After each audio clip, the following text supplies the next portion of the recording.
Čau, esmu Sintija, un es izdomāju, ka es taisīšu savu podcastu. Tas ir kaut kas, ko es jau gribēju darīt ļoti ilgu laiku.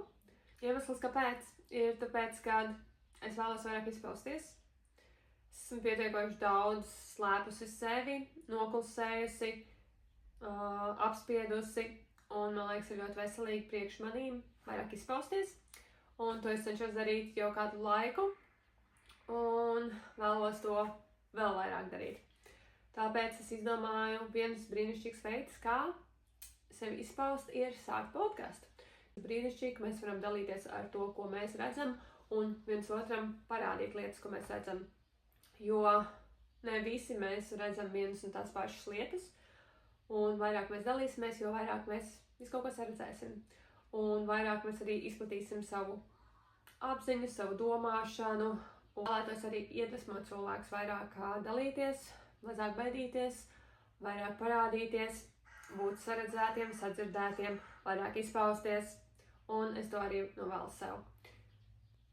Es zinu, cik sāpīgi ir sevi apspiest, es zinu, cik sāpīgi ir slēpt sevi, cik sāpīgi ir noklusēt, cik sāpīgi ir ielikt savu kādā rāmī, ierobežot, un cik sāpīgi ir izlikties par kaut ko, kas tu neesi. Es, piemēram, vēlos būt pēc iespējas autentiskāka, pēc iespējas vairāk izpausties, pēc iespējas vairāk parādīt sevi, un to es arī vēlos, lai visi citi dara. Jo es saprotu, cik daudz tas dos guvumu jebkuram cilvēkam, mums viens otram, gan arī pašiem cilvēkiem, jo īstenībā sev apspiežot, mēs vienkārši paliekam nelaimīgāki, neveselīgāki. Ir dažādi iemesli, dažādi pētījumi, kas pierāda to, ka sevas apspiešana, ko tas nodara mūsu nervu sistēmai, kā tas izraisa mūsu stresu un kā tas izraisa arī dažādas slimības, jo visi, godīgi sakot, ir vienotas. Tātad, ja tu sev apspied, tu uztaisi automātiski uzreiz stresu savai sistēmai, darot to, protams, viss ķermenis reaģē, un rodas arī veselības problēmas. Īstenībā tas vēstījums ir ļoti svarīgs, jo cik bieži vien es cenšoties sevi ielikt kaut kādā perfekcionisma rāmī, sev paziņoju, kad es neesmu pietiekoši laba, kad cilvēki man nevar pieņemt šādu, un vispār pasaulē nekas perfekts neeksistē. Tas ir kaut kāds perfekcionisms, ir kaut kas vienkārši izdomāts. Reāli nekas nav perfekts, un tas ir perfekts. Ka nekas nav perfekts. Un jā, tas ir vienkārši neiespējami censties būt perfektam. Jo tas reāli nav iespējams, jo mēs vienmēr augsim, un mēs varam augt tikai tad, ja mēs cenšamies nebūt perfekti. Jo augšanai ir vienmēr kustības priekš. Tātad, ja mēs visi būtu perfekti, nebūtu nekāda attīstība. Jā. Un ar šo tēmu iesākot, nav jābūt perfektai, lai cilvēki mani pieņemtu un lai es varētu parādīties un izpausties. Atgriezīsimies pie tā, jo, godīgi sakot, es visu laiku sev noturēju kaut kādos rāmjos, kas bija, mēs varam tikai tad taisīt video, kad mūsu nervu sistēma ir regulēta, tikai tad, kad esmu perfektā garstāvoklī, pašā labākajā garstāvoklī, tad, kad es jūtos pilnībā vesela, vislabākā formā, kad esmu izgulējusies, kad es izskatos vislabāk. Tad es jau uzlieku daudz iemeslus, kāpēc kaut ko nedarīt. Piemēram, šobrīd es neteiktu, ka es būtu ļoti labi šodien izgulējusies. Nav arī slikti, bet es jūtu, ka man pietrūk nedaudz miedziņš. Man ir netīra mati, tātad es neuzskatu, ka es izskatos arī pašā perfektākajā izskatā. Un arī es pagājušajā nedēļā pēc lieldienām dabūju iesnas, un man joprojām ir nedaudz aizsmakums, to, man liekas, var dzirdēt manā balsī. Tātad arī fiziski nav tā, ka es baigi perfekti jūtos, un Un šie visi ir iemesli, kas var likt nedarīt kaut ko. Un es bieži vien atliku nedarīt lietas dēļ tā, ka es neesmu pašā perfektajā kondīcijā. Un neapzinoties tādā veidā, es ziņoju pati sev īstenībā to, kad es neesmu pietiekoši laba, kāda es esmu, esot cilvēks. Un tad es brīnos, kad es pārdzīvoju par to, ka cilvēki man nenovērtē, viņiem es neliekos pietiekoši laba, kas ir viss tikai mans projektēšana vai mans atspulks, īstenībā, ko es daru pret sevi, bet bieži vien tas parādās caur citiem cilvēkiem. Pastāstīšu labāk piemēru par to. Pieņemsim. Daži varbūt cilvēki jau ievēroja, daudz noteikti, ka nē. Es izdomāju, ka es taisīšu māsu apli. Es jau kādu laiku gribēju taisīt sieviešu kopienu, jau kādu laiku es gribēju dalīties ar daudzām lietām, ko esmu pati iemācījusies. Labi, ne pati iemācījusies, bet ko esmu pati praktizējusi, mācoties no citiem, lai sevi, piemēram, dziedinātu, lai strādātu ar sevīm, lai palaistu vaļā visādīgus stresus, lai palaistu vaļā visādīgus traumas, lai iemācītos, piemēram, iet cauri emocijām, tā vietā noslēdzot sevi nost no viņām un viņas ignorējot, bet vairāk rast drošību sevī un spēju būt ar šīm emocijām un kustēties tām cauri, lai varētu kustēties uz priekšu, nekā cenšoties tās emocijas apspiest, tādā veidā viņas noturot sevī un nespējot kustēties tālāk. Tas ir, kad mēs paliekam iesprūduši, piemēram, skumjās tikai tāpēc, ka mēs cenšamies mukt prom no skumjām, un tad mēs noturam šo stāvokli tā vietā, lai sajust šīs skumjas, viņas ir sajustas pieņemtas, mēs ļaujam emocijām plūst, un tad mēs pārējām uz citu emociju. Man bija viens tāds īsts video kaut kad, kad es taisīju TikTokā par to, kad 5 minūtes iepriekš es raudāju, un tajā video es vienkārši dejoju no pilnībā prieka.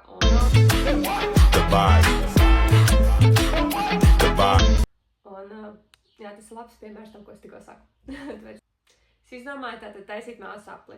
Es jau iepriekš gribēju taisīt sieviešu kopienu, iepriekš es jau gribēju dalīties ar visu kaut ko, ko esmu iemācījusies, kas man ir palīdzējis un joprojām palīdz manā dzīvē, palīdz manai veselībai un ir vienkārši brīnišķīgi rīki, ko pielietot un kurus vienkārši vēlos, lai visiem cilvēkiem ir pieeja un ir īpaši sievietēm, tāpēc, kad es zinu, kā ir būt sievietē, tāpēc un es nesen biju māsu aplī un saredzēju, atvērās man tā kā kaut kas cits saistībā tieši par pašizpausmi un par to, cik svarīgi ir būt strukturētā, drošā vidē, kur mūs uzklausa bez feedbacka. Un iemesls tam ir tas, kad bez apstājas, ir tīpaši tagad šobrīd pasaulē, dēļ tā, ka mums ir internets, ir ļoti daudz skaņas. Vispār mūsu pasaule arī fiziski ir palikusi trokšņaināka, un tas arī iespēdo mūsu nervu sistēmas, bet arī dēļ interneta. Un tā kā ir ļoti daudz skaņas, daudz padomi, daudz tie coacheri, daudz pamācības, viss kaut kas ir ļoti daudz, visādīgi daudz cilvēku viedokļu, un arī ļoti daudz jau pa dzīvi ir tā, kad mēs ar kādu runājam, mums cilvēkiem patīk viens otram palīdzēt. Es zinu, ka man bieži vien gribās tā kā palīdzēt, gribās kaut ko labot, gribās kaut ko mainīt, jo tu vēlies to labāko tam cilvēkam, bet tādā veidā mēs bieži vien neuzklausām otru cilvēku, cenšamies viņu vienkārši viņam tā kā palīdzēt, bet tajā pašā laikā mēs dodam vienkārši kaut kādus padomus, un tie padomi no mūsu perspektīvu. Un, protams, tas ir arī ļoti noderīgi, ir vajadzīgs arī otra cilvēka perspektīvas, bet brīžiem vienkārši tas ir liels traucēklis, tāpēc, ka lielākoties mēs dzirdam pasaulē visu kaut kādus padomus, bez apstājas kaut kādus ieteikumus, mācības, labojumus, un ļoti maz mūsos ieklausās. Un arī ļoti maz mēs ieklausāmies sevī, un lielākoties arī mēs atdodam savu spēku citiem. Tādā veidā, kad nevis sākumā pajautājot sev, ieklausoties sevī, bet tā vietā uzreiz sniedzoties ārpasaulē pēc padomiem, pēc viedokļiem, nevis sākumā pie sevis. Bija ļoti priecīga izveidot savādāk sieviešu apli, nekā es sākumā biju domājis, es iepriekš gribēju vienkārši sievietēm parādīt dažādus veidus, kā atgriezties ķermenī un kontaktu ar ķermeni un kā procesēt dažādas emocijas un izlaist stresu un kā nomierināt sevi un būt klātesoši un sniegt sev mīlestību, atbalstu un vēl visu kaut ko, kas bija vairāk jādomāts tā kā tādi rīki, vienkārši dalīties ar rīkiem, ko es zinu, lai viņām ir arī dzīvē ko pielietot, bet tagad man ir tāds, es joprojām gribu to, jo es vēlos, lai cilvēkiem ir šie rīki, un plus vēl es vēlos arī radīt šo vietu, kur mēs mācāmies ieklausīties viens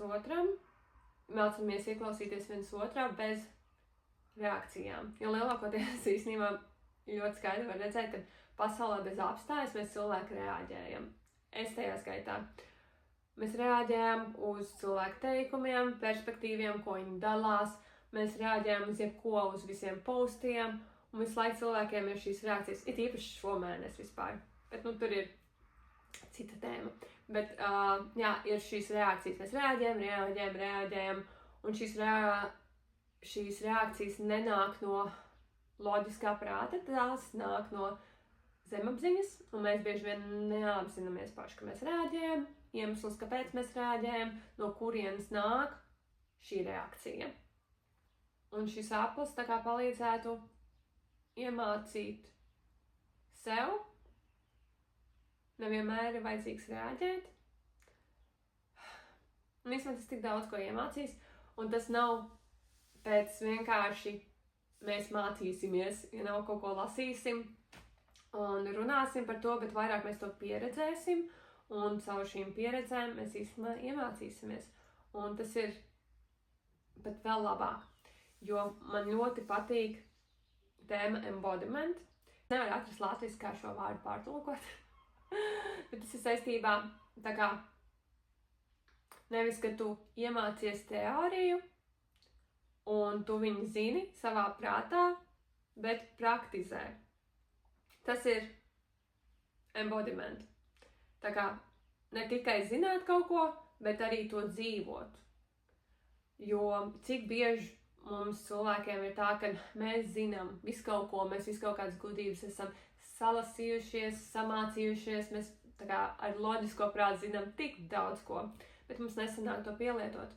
Un iemesls, kāpēc mums to nesanāk pielietot, ir dēļ tā, ir īstenībā vairāk iemeslu, bet dēļ tā, kad viens loģiskais prāts ir tikai 10 vai 5% no, kas rada mūsu dzīvi, 99,5% apmēram vairāk visi mūsu lēmumi, ko mēs sakam, rīcības, kā mēs reaģējam, vispār visu, ko mēs darām, radam savu dzīvi, nāk no šīs zemapziņas, no tiem 95%, kas nav loģiskais prāts. Tas nav no tās vietas, kurš izlasa kaut ko grāmatā. Tas nāk no vairāk nervu sistēmas, vairāk no pagātnes piedzīvojumiem, vairāk no dzīves pieredzes papildinājums tam, ko es tikko teicu. Pieņemsim bērnībā. Uz tevīm vecāks sakliedza, un tad, kad vecāks uz tevīm kliedza, tu izjuti nedrošību. Tāpēc, kad tajā momentā, kad vecāks kliedza, bija šīs tā kā atvienošanās nedaudz, trūka mīlestības, trūka kontakts, Un kontakts vispār bērnam ir drošības sajūta, un tas ir saistīts ar izdzīvošanu, un pašs svarīgākais vispār bērnam un arī cilvēkam izturpinājums. Un dēļ tās pieredzes, pieņemsim, neapzināti, mēs pieņemam pieņēmumus, kad, ja kāds kliedz, es neesmu drošībā. Tātad tas nav pieņēmums, ko mēs esam pieņēmuši no vienas pieredzes. Tas ir, piemēram, šīs lietas atkārtojās, un mēs šo pieņēmumu nostiprinām ar katru reizi, kad mēs to piedzīvojam.